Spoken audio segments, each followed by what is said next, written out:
O jornal Haaretz, um dos principais de Israel, revelou que as forças de defesa do país estão planejando a retirada rápida de tropas de grandes áreas na faixa de Gaza.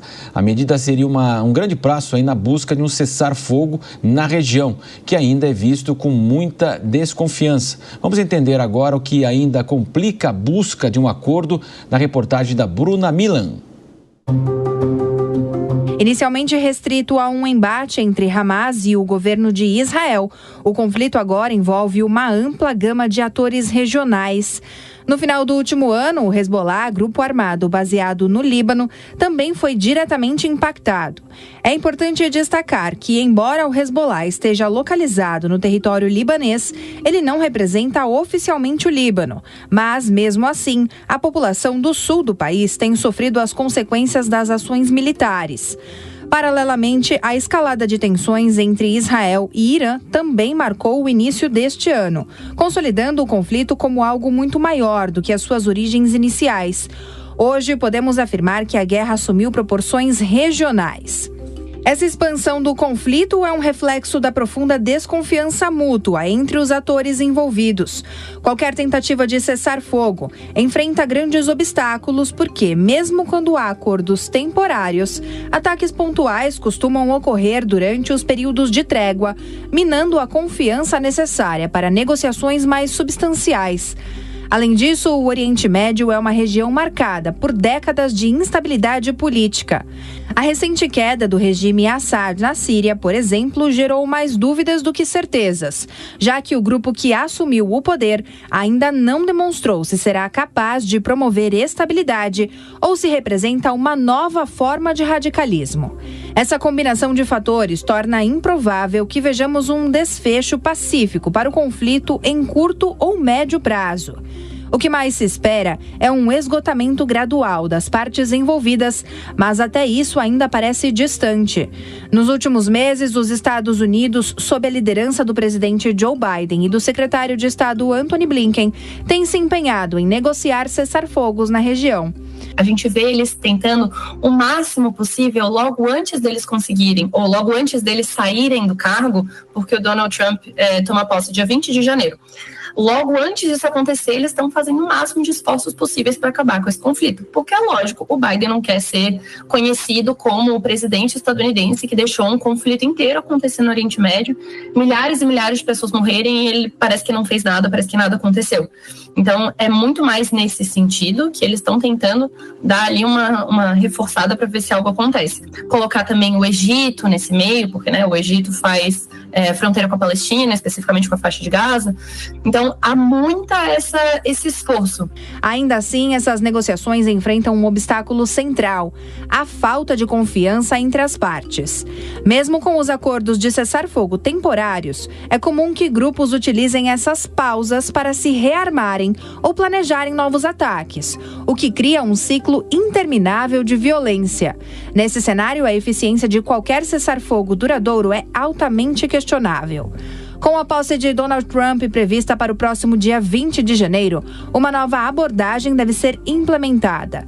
Durante seu governo anterior, Trump mostrou uma política exterior centrada nos interesses internos dos Estados Unidos.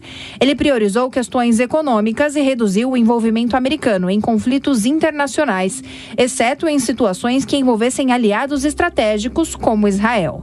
O mesmo deve ocorrer agora. Apesar de Trump provavelmente reduzir os gastos dos Estados Unidos em relação a conflitos externos, o apoio a Israel, o maior aliado americano no Oriente Médio, continuará firme. E isso significa que os Estados Unidos devem manter investimentos na segurança israelense, mas podem adotar uma postura mais contida em relação a outros aspectos da região. Essa mudança pode criar tensões, especialmente com países e grupos que esperam maior envolvimento americano na busca por soluções diplomáticas. A influência do Hezbollah e possíveis quebras de cessar-fogo. Uma questão chave para o futuro próximo é a relação entre os diferentes grupos armados que atuam na região, como o Hezbollah, Hamas e os Houthis no Iêmen. Esses grupos, alinhados ao governo iraniano, têm uma forte conexão estratégica e ideológica. Isso significa que, caso Israel ou outro ator ataque um desses grupos, há uma grande possibilidade de resposta unificada de todos os aliados. Essa dinâmica de ataques e contra-ataques cria uma espiral de violência que torna quase impossível a manutenção de cessar-fogos, mesmo quando há esforços diplomáticos para isso. Essa sucessão de ações militares é justamente o que mina qualquer esperança de estabilidade a curto prazo. Além disso, a presença de tantos interesses sobrepostos, religiosos, territoriais e políticos, dificulta ainda mais a resolução do conflito. O Oriente Médio continuará sendo uma região marcada pela instabilidade, pela fragmentação política e por ciclos de violência. Embora os esforços internacionais para promover a paz sejam constantes, a falta de confiança e a dinâmica geopolítica complexa tornam qualquer solução definitiva um desafio monumental. O mais provável é que a região permaneça em um estado de tensão contínua, com pequenos períodos de pausa seguidos por novos confrontos. Enquanto isso, a população local segue sofrendo as consequências, tanto econômicas quanto humanitárias, de um conflito que parece não ter fim. Uma situação extremamente delicada, hora de análise agora com a Ana Beatriz Rich e também o Adriano Cerqueira. A Bruna Milan colocou essa questão de Donald Trump e, de fato, ela colocando que no seu primeiro mandato ficou centrado mais nas questões internas dos Estados Unidos. Poderia haver alguma mudança em relação agora, justamente aí, ao Oriente Médio, Ana Beatriz? Não acho que haja uma mudança, acho que ele vai continuar protegendo os interesses americanos acima de tudo e não por outro motivo. A intenção dele é que o Hamas e Israel cheguem a um cessar-fogo antes mesmo dele assumir no próximo dia 20. Pela primeira vez em muito tempo, estamos vendo caminhar alguma negociação que faça com que os reféns sejam trazidos de volta a Israel e que haja uma retirada, ainda que parcial, das tropas de Israel de Gaza, o que vai ser bom para todos os que vivem naquela região. Portanto, a ver cenas dos próximos capítulos, mas a tendência é que finalmente algo bom nessa guerra aconteça. A gente está vendo as repercussões, né, da iminente posse do Trump. Israel já iniciou movimentações no sentido de tentar facilitar um processo, né, de cessar-fogo, né, enfim, retirando tropas em Gaza.